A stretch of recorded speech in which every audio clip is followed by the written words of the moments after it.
Olá, bem-vindos a mais uma exploração profunda aqui conosco.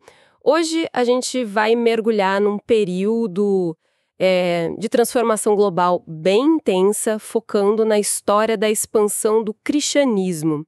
Uhum, Nossas fontes detalham como essa fé cristã se espalhou, né, pelas Américas e Ásia, começando ali no finalzinho do século XV. exato. Temos aqui um relato fascinante que começa num momento chave, 11 de outubro de 1492.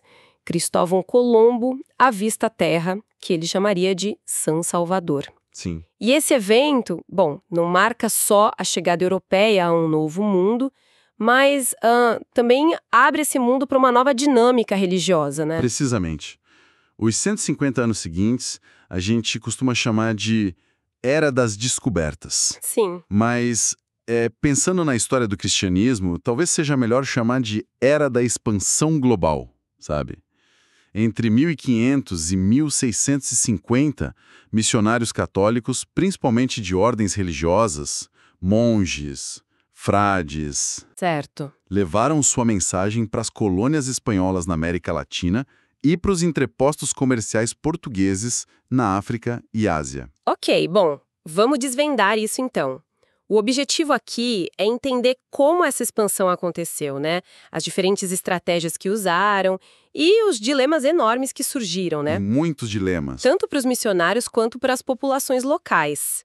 É uma história bem complexa, de fé, cultura, poder. Com certeza. Olha, logo de cara, com Colombo, já surge uma tensão. Ele registrou lá no diário dele que os nativos pareciam receptivos, que podiam ser convertidos à nossa santa fé pelo amor, sem precisar de força. Pois é, essa observação inicial dele, Mas essa visão de conversão pacífica nem sempre prevaleceu, verdade? de fato, não prevaleceu. Essa tensão, né? Converter pelo amor ou usar a força, isso atravessa todo esse período. Uhum. E por trás disso, tinha uma pergunta fundamental para os missionários. O que é exatamente esse paganismo que eles encontravam? Seria tipo assim, uma busca humana por Deus, talvez um pouco desviada, mas genuína? Ou seria outra coisa? Ou seria uma resistência ativa, deliberada ao evangelho? A resposta para essa pergunta, bom, ela moldava toda a abordagem missionária. Entende. A gente pode identificar duas grandes linhas de ação, né? Uma seria a política de adaptação, Certo. que buscava encontrar pontos de conexão, sabe? Elementos de verdade ou bem nas culturas locais, para então construir a mensagem cristã em cima disso. E a outra? E a outra seria a política de conquista. Essa via as religiões locais como fundamentalmente erradas ou até demoníacas, que precisavam ser suprimidas, destruídas mesmo para a fé verdadeira poder ser implantada. E essa escolha, né, entre adaptação e conquista toca numa questão ainda mais profunda. Como o evangelho se relaciona com a cultura? Exato. A própria história cristã já tinha mostrado os perigos de amarrar a fé a uma cultura específica, como se fossem, sei lá, a mesma coisa. Sem dúvida. Os primeiros cristãos, que eram judeus, tiveram que lidar com isso, né? Como levar a mensagem para o mundo greco-romano sem exigir que todo mundo adotasse os costumes judaicos. Sim, faz sentido. Depois, na Idade Média, teve o desafio com as tribos germânicas. Só que, no final da Idade Média, o contexto mudou um pouco. Como assim? Com a ascensão do Islã, as cruzadas e, principalmente na Península Ibérica, a reconquista contra os mouros. Isso criou um clima de cristianismo muito militante na Europa. Ah, entendi. Então, para muitos europeus daquela época, conquistar territórios e converter populações viraram, tipo assim, duas faces da mesma moeda, quase sinônimos. Entendido. Bom, vamos então cruzar o Atlântico, né? Dar uma olhada nas Américas. Depois das viagens de Colombo, aí começa a corrida pelo ouro, a era dos conquistadores. Isso. Figuras como Hernán Cortés no México, Francisco Pizarro no Peru, liderando a destruição dos impérios Azteca e Inca. E é impressionante pensar que isso estava acontecendo exatamente ao mesmo tempo em que Martinho Lutero estava começando a reforma protestante na Europa. Nossa, verdade. Que coincidência de datas. O imperador Carlos V, que reinava sobre a Espanha, e o Sacro Império Romano Germânico tinha que lidar, ao mesmo tempo, com a divisão religiosa lá na Alemanha e com a chegada dessas riquezas e dos novos súditos do Novo Mundo. Era muita coisa. Imagino. E é crucial entender que para muitos que estavam envolvidos na conquista, não era só sobre ouro, sabe? Não. Né? Havia um fervor religioso real, uma convicção de que eles estavam cumprindo uma missão divina ao levar o catolicismo para esses povos, mesmo que os métodos fossem, brutais. Missionários de várias ordens, dominicanos, franciscanos, agustinianos, depois os jesuítas, eles acompanhavam as expedições. Enfrentavam perigos enormes, faziam sacrifícios, muitos nem sobreviviam à viagem pelo Atlântico. E como essa mistura funcionava na prática, essa coisa de conquista militar junto com o zelo religioso no dia a dia das colônias? Bom, a coroa espanhola implementou logo no início o sistema da encomienda. A encomienda, certo. Basicamente, um colono espanhol, o encomendeiro, recebia o direito de exigir trabalho forçado de um grupo de indígenas. Trabalho forçado. Isso. Em troca, ele tinha a obrigação, pelo menos na teoria, de protegê-los e garantir que fossem instruídos na fé católica. Entendi. E as guerras? As guerras contra os indígenas que resistiam, elas eram frequentemente justificadas como guerras justas. Usavam até paralelos bíblicos, como as guerras de Israel contra os cananeus, para legitimar a erradicação de práticas como sacrifício humano e idolatria. Nossa, tem relatos impressionantes. O bispo Zumárraga, lá no México, por volta de 1531, ele afirmou que já tinham destruído mais de 500 templos e uns 20.000 ídolos indígenas. É um número Assustador. Isso soa terrivelmente violento. Mas, diante dessa política oficial, dessa brutalidade toda, teve gente dentro da própria igreja que discordou, que defendeu uma abordagem diferente. Sim, teve. E essa é uma parte fundamental da história. A figura mais importante aí é Bartolomeu de Las Casas. Las Casas. Curiosamente, ele mesmo foi um encomendeiro no começo. Sério? Sim. Mas aí, lá pelos 30 anos, ele passou por uma crise de consciência profunda, renunciou à encomenda dele e se tornou sacerdote. Aliás, foi a primeira ordenação sacerdotal feita no Novo Mundo. Que virada! Pois é. E a partir daí, ele virou um crítico, ferrenho da crueldade espanhola. E o que ele dizia? Las Casas argumentava sem parar que a violência, a exploração, não eram só moralmente erradas, mas que também atrapalhavam a própria evangelização. Pensa bem, como os indígenas iam abraçar a fé de quem os escravizava e matava? Faz todo sentido. Ele enfrentou uma oposição fortíssima, claro, dos colonos, de setores da coroa, viam as ideias dele como uma ameaça aos interesses econômicos, né? Imagino. Mesmo assim, ele persistiu, atravessou o Atlântico umas 14 vezes para levar as denúncias e propostas dele lá para a corte espanhola. E os esforços dele foram importantes, ajudaram a criar as Leis Novas de 1542, que tentaram limitar os abusos da encomienda. 14 vezes cruzando o Atlântico naquela época. Exato. E o ponto alto dessa luta foi o famoso debate em Valladolid, em 1550. Ah, sim. O debate de Valladolid. Lá, ele confrontou o teólogo Juan Ginés de Sepúlveda. Las Casas defendeu a plena humanidade e racionalidade dos indígenas. Argumentou que a única forma legítima de conversão era pela persuasão pacífica. E o Sepúlveda? O Sepúlveda, por outro lado, usou a filosofia de Aristóteles para dizer que alguns povos são escravos por natureza e que a guerra era justificada para civilizar eles. Ele chegou a usar uma analogia chocante, dizendo que os espanhóis estão para os indígenas, assim como os homens estão para os macacos. Meu Deus, que absurdo. Embora Las Casas tenha apresentado argumentos muito fortes, né? A lógica imperialista e a prática da conquista acabaram prevalecendo ali no terreno. Na prática. É impactante imaginar esse debate acontecendo, visões tão opostas sobre a própria humanidade. E diante dessas conversões em massa que aconteceram, tipo os franciscanos batizando mais de 1 milhão de mexicanos em poucos anos, qual era a profundidade dessa nova fé? Era algo genuíno? Essa é a grande questão, né? Que ecoa também as conversões em massa lá na Europa medieval. Havia uma preocupação real sobre a superficialidade, sobre a compreensão real dos dogmas das práticas cristãs. Entendo. Tem uma anedota. Talvez não seja 100% real, mas ilustra bem. Conta pra gente. Dizem que o Cortés, ao deixar uma aldeia maia, deixou para trás um cavalo que estava ferido. e instruiu os nativos a cuidarem do cavalo e a adorarem a cruz e a imagem da Virgem Maria. Ok. Os nativos, tentando seguir as instruções, teriam alimentado o cavalo com flores, com iguarias, até que o cavalo morreu. Ah, Depois, eles fizeram uma estátua do cavalo e passaram a venerar essa estátua como Tsiunchan, o deus do trovão e do relâmpago. nossa, eles confundiram tudo. Exato. Mostra o abismo cultural, a dificuldade de comunicação, como os conceitos podiam ser mal interpretados ou misturados de formas totalmente inesperadas. É um sincretismo ali, né? Fascinante, e um pouco trágico também. Bom, enquanto a Espanha focava nessa conquista territorial nas Américas, Portugal trilhava um caminho diferente no Oriente, certo? Mais voltada para o combate marítimo. Exatamente, a estratégia portuguesa foi bem diferente. Eles foram os pioneiros nas grandes navegações, contornando a África, buscando a rota marítima para as Índias. Certo, o Cabo da Boa Esperança. Isso, Bartolomeu Dias dobrou o cabo em 1488 e o Vasco da Gama chegou a Calicut, na Índia, em 1498. O foco deles não era conquistar impérios terrestres enormes como os espanhóis fizeram.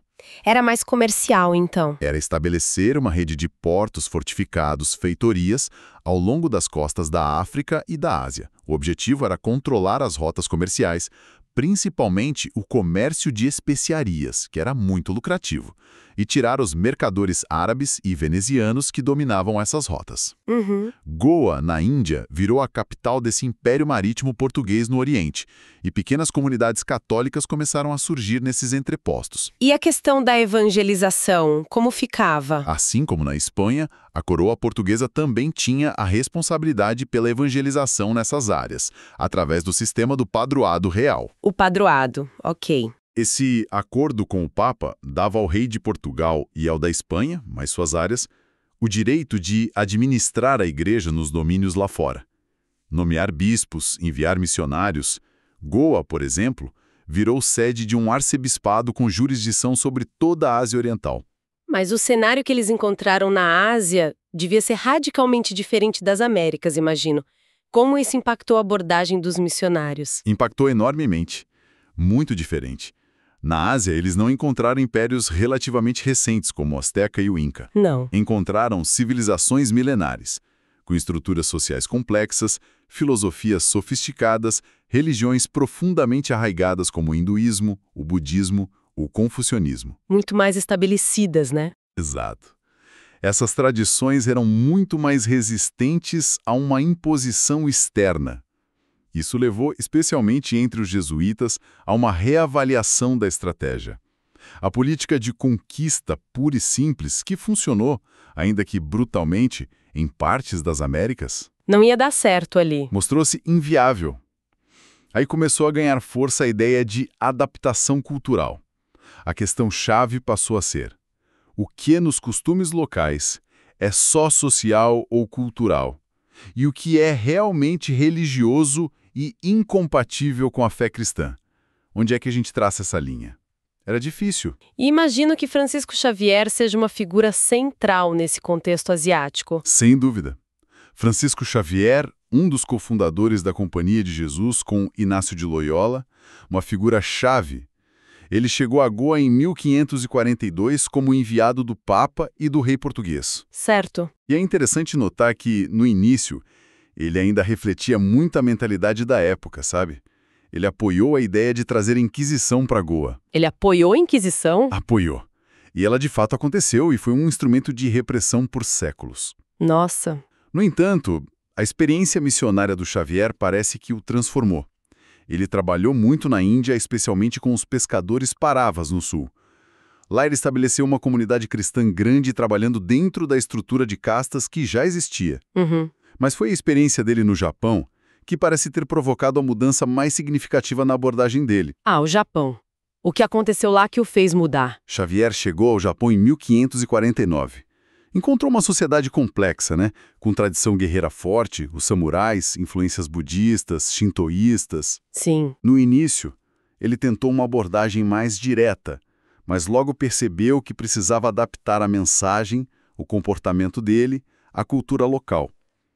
Ele ficou impressionado com o que ele viu como a nobreza, a racionalidade dos japoneses. Interessante. Ele e os jesuítas que seguiram ele começaram a adotar uma política mais clara de adaptação.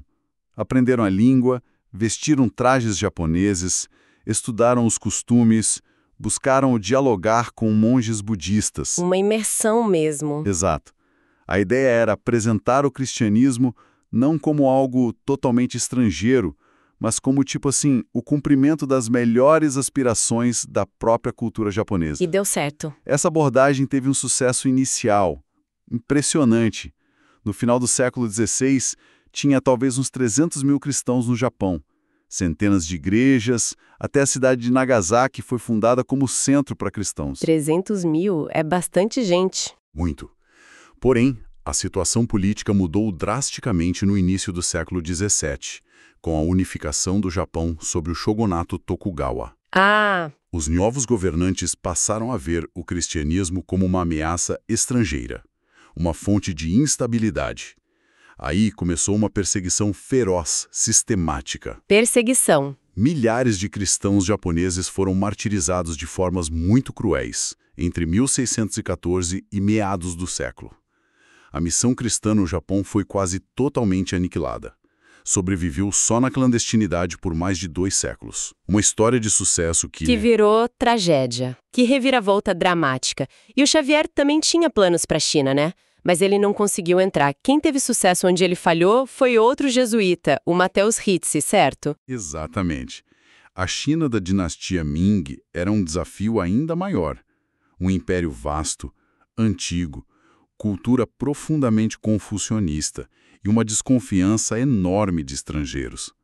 Entrar lá parecia quase impossível. Complicado. Foi Alessandro Valignano, um líder jesuíta visionário no Oriente, quem percebeu que precisava de uma abordagem totalmente nova. Ele selecionou o Matheus Ritzi, um jesuíta italiano com formação excepcional, não só em teologia, mas também em matemática, astronomia, cartografia, ciências muito valorizadas na corte chinesa. Ah, usaram o conhecimento científico como porta de entrada? Exato. A estratégia do Ritzi foi a adaptação cultural levada ao extremo. Ele passou anos em Macau aprendendo mandarim clássico, estudando os filósofos chineses, os rituais complexos da corte. Uma preparação intensa. Muito. Quando finalmente conseguiu permissão para morar na China continental, ele não se apresentou como um padre estrangeiro, mas como um letrado ocidental, vestindo-se como os eruditos confucianos. Esperto.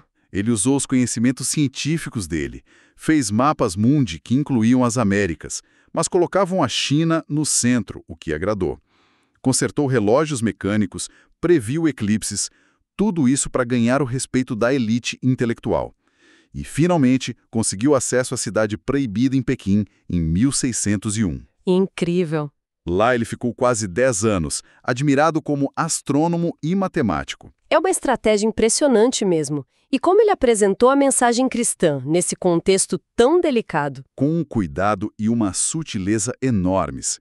Rishi argumentou que o conceito chinês de Shangdi, Senhor do Alto, ou Tian, Céu, que eram figuras reverenciadas na tradição antiga chinesa, correspondiam ao mesmo Deus dos cristãos. Buscou um ponto em comum. Exato. Tentou apresentar o cristianismo não como uma ruptura radical, mas como o cumprimento da sabedoria ancestral chinesa, e talvez a adaptação mais ousada dele, e controversa, foi em relação aos ritos de veneração aos ancestrais e a Confúcio. Ah, a questão dos ritos. Como ele lidou com isso? Ritzi interpretou esses ritos não como atos religiosos ídolatras, mas como cerimônias civis sociais de respeito filial de memória, e, portanto, compatíveis com a fé cristã. Uma interpretação bem flexível. Bastante. E sob a liderança dele e dos sucessores, como o alemão Adão Schau, que virou chefe do Observatório Astronômico Imperial, a missão jesuíta floresceu. Converteram membros influentes da corte e da burocracia.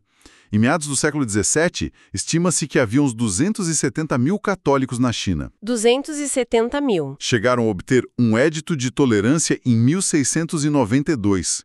Parecia o ápice do sucesso da adaptação. Realmente parece um triunfo. Por que, então, essa missão também entrou em declínio? O que deu errado dessa vez? Bom, o próprio sucesso e a radicalidade dessa adaptação jesuíta acabou gerando uma controvérsia enorme dentro da própria Igreja Católica. Ah, conflito interno. Exato. Quando missionários de outras ordens, como dominicanos e franciscanos, chegaram à China, vindos das Filipinas, onde a abordagem era mais parecida com a da América Espanhola, né? Mas linha dura. Isso. Eles ficaram escandalizados com as práticas jesuíticas. Viram a permissão dos ritos ancestrais, o uso de termos chineses para conceitos cristãos. Para eles, isso era sincretismo inaceitável, uma diluição perigosa da fé. Entendo a preocupação deles também. Claro. E essa disputa interna, que ficou conhecida como a controvérsia dos ritos chineses, foi levada até Roma e se arrastou por décadas. O papado emitiu vários decretos, muitas vezes contraditórios.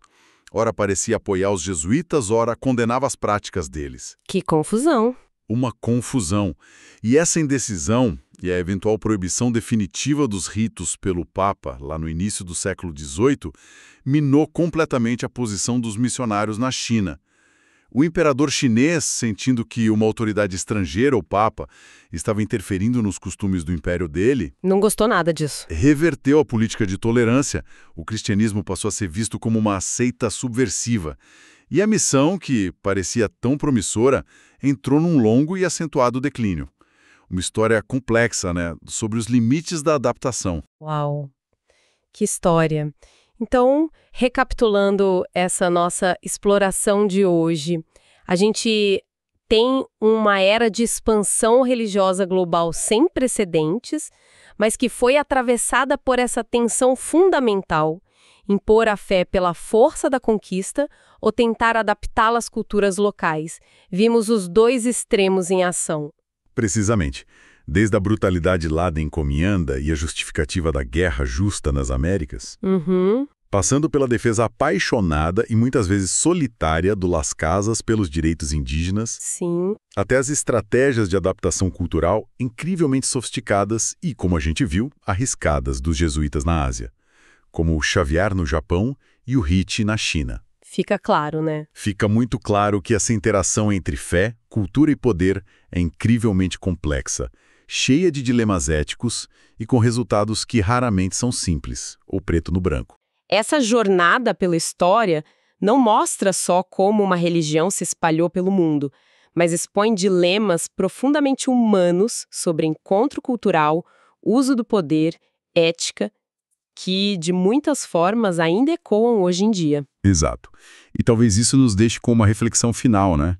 Algo para além das fontes que a gente discutiu. Qual seria? Será que essa tensão entre conquista, seja ela militar, econômica ou mesmo cultural, e adaptação, que implica respeito, diálogo, busca por pontos em comum, será que ela ainda marca as nossas interações globais hoje, em diferentes esferas? Boa pergunta. Como é que a gente pode, individual e coletivamente, equilibrar as nossas próprias convicções com a genuína abertura e o respeito pelo diferente, num mundo tão interconectado e ao mesmo tempo tão diverso como o nosso? Fica a questão para a gente pensar.